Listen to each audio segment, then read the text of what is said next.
How were you able to do your academic challenges when you had to pay a lot of attention to your mother's illness? I found out, like, through her being sick, that I took a lot of things for granted. And when we found out about her illness, I felt helpless because I didn't feel there was much that I could do to better the situation. And I guess unconsciously, I made the decision to pursue academics with a much more brutal force, and it just made things so much easier, I guess. And it wasn't, oh, I have to come home and I have to study, and it was a drag. It was like, I need these grades so that on my part she doesn't have to worry about this. She has the sickness, she has to pay her bills, she has to do all these things by herself, but I'm not going to be a factor, and I'm not going to be a liability during this time. I think that's great. Thank you. So I know that added some responsibility. Mm-hmm. You know, how'd you keep your focus? I really I prayed a lot. But I kind of focused on the fact that everything was hard at that time. And in order for me to remain centered on the fact that I can be much more than what I was let me see what I'm trying to say. I say focus on the fact that, again, academics was big to my mom. And I guess out of that came wanting to be successful for myself. And I really I like to focus on the fact that I'm helping even when I felt like I couldn't. You have brothers and sisters? I have a little brother. Little brother. Yes. He's Yeah. 5, turning 6 on Tuesday. Okay, be kind to him. I try. I'm a little brother. I understand. You got a lot on your shoulders. How did you keep it balanced? How did you know, when friends said, "Come on, girl, let's go out and have some fun," you said, "No, I've got to take care of mom," and "Oh, I got things to do. I got studies." How do you keep things balanced? What do you do? Again, it's Jesus, because he's the reason for the season. But when things got hard, I really try and take a lot of time to myself. And sometimes I'll just sit in my room and think all these things, my success, my mom's happiness, all this could stem from me being successful in school. And so I really try to be by myself a lot of the time just to get my mind wrapped around the fact that I have so much going on.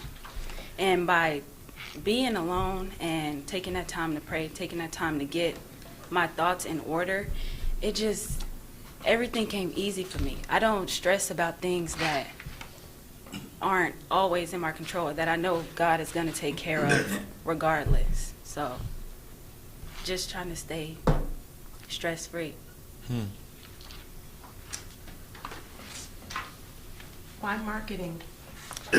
Marketing, because I have such a innovative, creative mindset about me, and I really want to get involved in sports and entertainment marketing. And I absolutely, with the passion, love football. And the Dallas Cowboys are my ride or die from here to forever. And when I watch during football season, I absolutely love, even when the game's not on, the commercials, the interactions between the players, and when they go out and do community outreach, if I can be behind that and have my name attached to something like that, that's like, I just see that for myself. And I feel like I can help build a brand for these NFL teams and stop getting what am I trying to say? The status quo. The label that things that are tied to the NFL, like domestic violence and not pursuing their education after the game. I think I could play a part in helping stuff like that, because the NFL is a really, really inspiring organization, and I would just love to be a part of that. Okay, my question is this. I know you became a gourmet spaghetti-o girl. What have you moved up to in your cooking? You know what? I like to cook and I love football, so I gotta ask that question. What? I actually helped with Thanksgiving dinner Ooh. this year, and I didn't get to mess with any of the meats and stuff because my mom, she knows my limits. So, but I made some mean mashed potatoes, oh my gosh. And on a regular now, I'm actually up to some fettuccine pasta, some little spinach in there. Okay. You can't get too much more out, but You moving that's, on up. Yep. Okay. Gotta have some survival skills. Right. Look here, girl.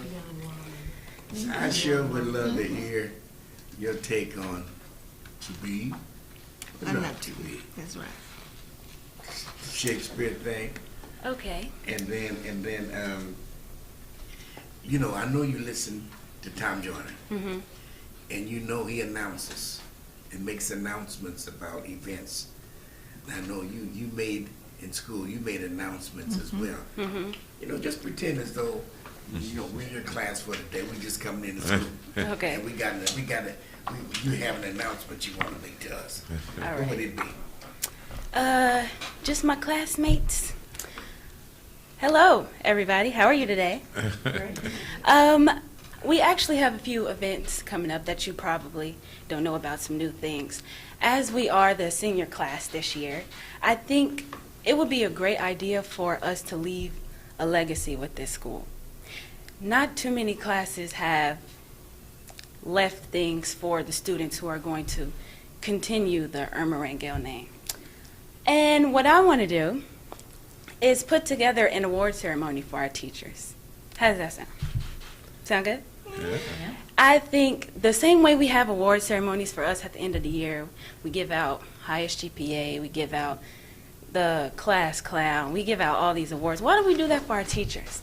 Because in this day, we don't seem to appreciate the things that we have in regards to the education that we have. And I've already talked to our counselors about it. I've already spoken to administration, and this is a go. So if all of you are in, I am definitely in as well. And this is real life. I really did this, so. That's what I was going to ask. So If you- you if you- did the award show for the teachers? We're putting it on in May, but I already spoke to administration to get this. Yeah? Oh, all right. Ah. If you were a car or an automobile, what would you be? If Number I was one. an automobile, And number two, when things really, really got rough for you, who did you talk to? if I was a car, I think that's an interesting question. I think I would be a Ford F-150. Simply because That's a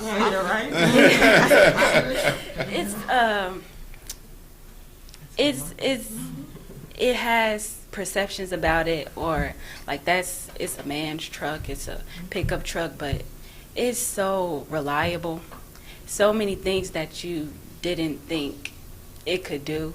It just helps everybody. And honestly, when I grow up, I want to have that car.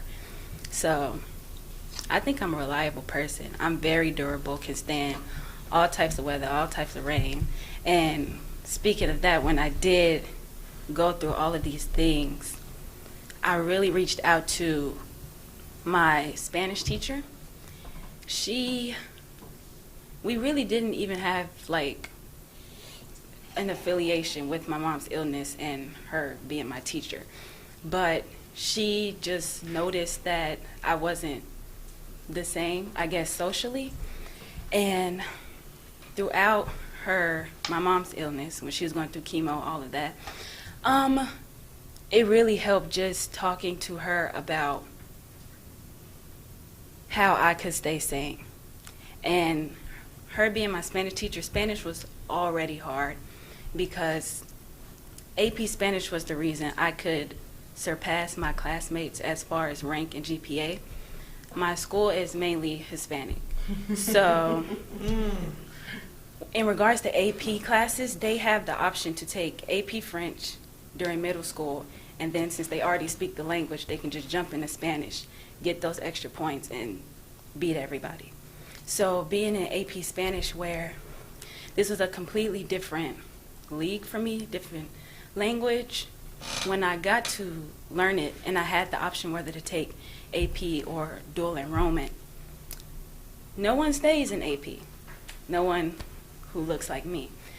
But I knew that in order to get where I wanted to go, and with the encouragement of her, I got to take that class and surpass what people said I couldn't do in regards to that. So.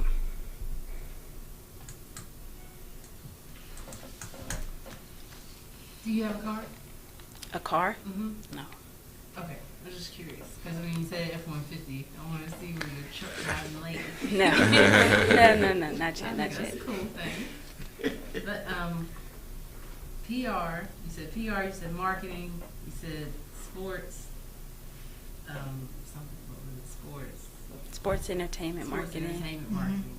Okay, of all those three, what's the one, and what school could provide the best education for that? The one is sports and entertainment marketing. Okay. And that's why I chose Howard, because their school of business in regards to marketing, I know can give me that foundation for my business mind. But then also, I was speaking to an admissions counselor about School of Communications for media, journalism, and film, which will be an even more better route. So having those two options at the same place, I know that I can experience all of that together.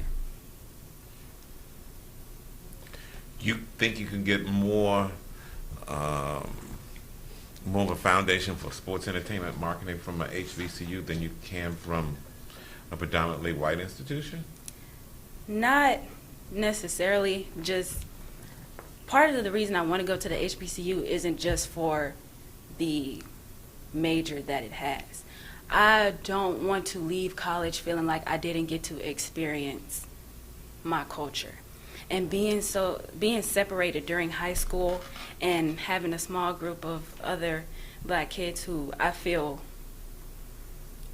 in like a community with, having that for college is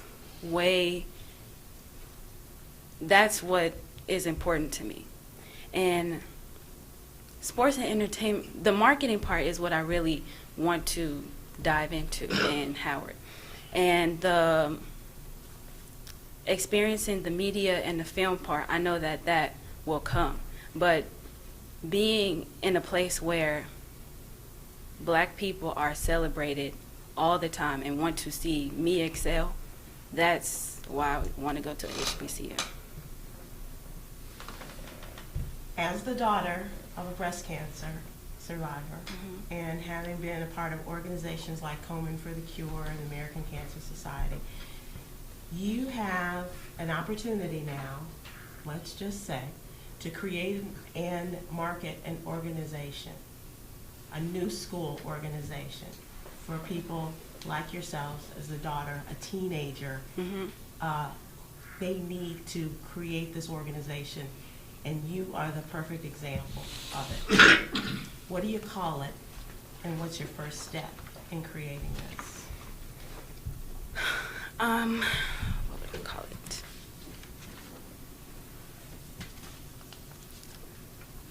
I think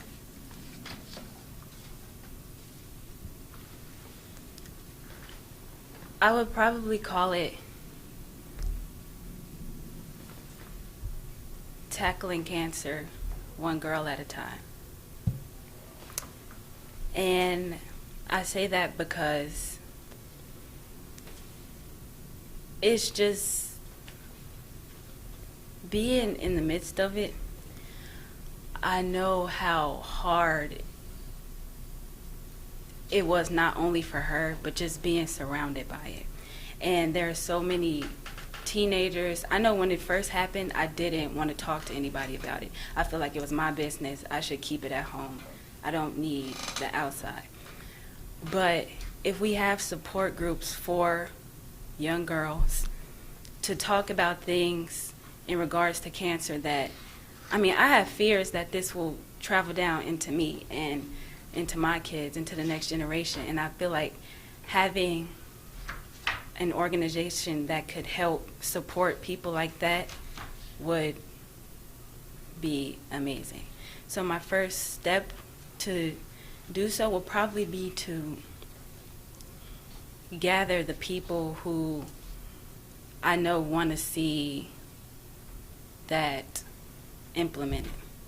Being around a group of people who will not only support your decision but help you make it come true. And there are so many people in my life who are for my cause that could absolutely help me in that journey. I see that some of your volunteer work has been in the elementary schools. What about that has been most rewarding for you? Because sometimes we get more out of volunteering than Right. the kids that we help. I learned that I probably don't want to be in education. I can't take the kids coming up to you saying, well, my mama said. I can't. But out of You have to learning, learn sometimes. yeah, out of learning that and being around my mom, I'm volunteered at these elementary schools because of her. She's an elementary school assistant principal, and seeing her go through all these things, I can see the wrong in our education system. And I've witnessed it not only from her mouth, but by volunteering firsthand with those kids.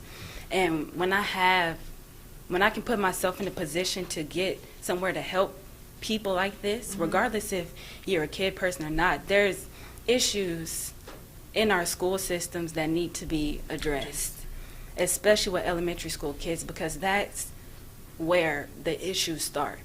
And when kids stop getting disciplined and they lose their drive for education so early on, the ball keeps rolling and it never stops. And I've seen that with so many kids who just, when I stay after school, they don't want to do their homework, they don't want to participate, and it's so sad because you're a kid. And when I was a kid, I absolutely loved school. Absolutely. And I still do, but elementary And was... you're still a kid. Yeah, and I'm still a kid. But elementary was a time where, like, I loved it, every single moment of it. So seeing kids who don't have that same passion, it's saddening to see. Thank you.